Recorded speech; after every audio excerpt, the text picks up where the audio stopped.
Hello again, everybody. Bob White, your go-to guy in real estate here in Northport, Florida. Today, allow me to share some of the ways that I evaluate home sites in Northport and other areas of Florida. It will be focused on getting overall good value. Strategy may vary depending on whether the purchase is for your personal use or speculation. I will discuss general guidelines, but it won't take the place of having an expert assist you in your purchase. I will discuss the benefits of working with an expert in an upcoming video. First and foremost, while there have been many books written on real estate location, and all of us have heard the expression, location, location, location. Well, when it comes to speculative real estate, I'm here to tell you that it's timing, not location, that is paramount when the intention is to make money. One may purchase the best location in the world, but if their goal is to make money and buy it at the wrong time, they will likely not make a profit and may very well lose. Everything is timing in this world, and real estate buying is no exception.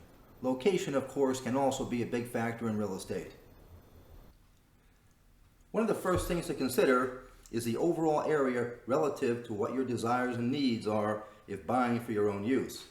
Which portion of the city is most desirable based on your needs or has the most potential and value if for speculation?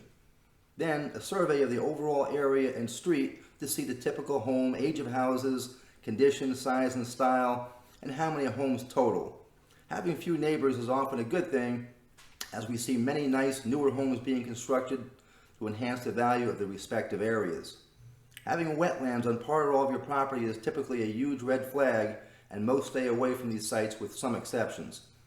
If the site is in a flood zone area potentially requiring insurance if a loan is attached, that also devalues the property to some degree, but does not mean that the property has wetlands. Looking at the elevation of the site is also important. If it is very low, part or all, it can be very expensive to bring in fill to meet elevation requirements. The amount of trees is also a factor, but having certain protected trees can also be very costly. An environmental inspection will help evaluate whether the site has protected birds or other protected wildlife. Most Florida birds are protected, and when nests are present, they can create a big issue in getting a building permit. Bald eagles are a big concern, and although I have not seen any in Northport, I am told that there are some. Most builders and people stay away from the sites that have protected scrub jays on them, which is the most common bird issue. Another big factor is whether the site has tortoises and burrows, which can also be very costly to remove. Many sites in Northport have them, and cost to remove depends on the number of them. Another item is whether it be on city water or well. Only a small amount of areas have city water currently, and many people desire it. I am not one of them, as the benefits of a well are preferred by me and won't detail the reasons in this video. I also look at potential health issues and prefer to be a bit away from cell towers and high tension electric. Many don't seem to care about such things, but I have an obligation to mention it, as studies show that it can affect one's health. Main streets and close proximity to noisy, heavily trafficked areas can also affect value, of course. Being on a main street can also lessen privacy and affect egress, thereby potentially lowering value.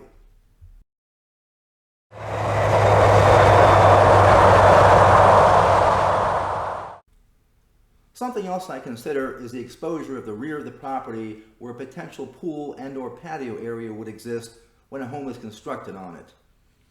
Some areas of Florida get a fair amount more for certain exposures, but does not seem to be a driving force in lot sales in Northport at this time. Your site can determine whether you get morning sun, afternoon, or get the max sun in the winter but less in the hot summer based on how the sun shifts throughout the year. Electric availability to a site is also a big factor, as some sites are quite a distance to the nearest electrical pole and can be quite costly to bring electric to the site. Florida does not allow off-grid living. The size of a property, as you might expect, also affects value. While the typical Northport site is 80 by 125, oversized sites can add value for a variety of reasons. Undersized sites also affect value, as one might expect. Nearby shopping is most often a plus for both speculative and personal use purchases. Most people like convenience, as it saves time. As stated earlier, these are but general guidelines and cannot replace the experience and expertise of an agent that specializes in this arena. I have seen many mistakes made by buyers over the years and continue to see them. If you are interested in purchasing a site or sites in the Northport or surrounding areas and feel I am a good match to assist you, I look forward to hearing from you. Wishing you all health and happiness.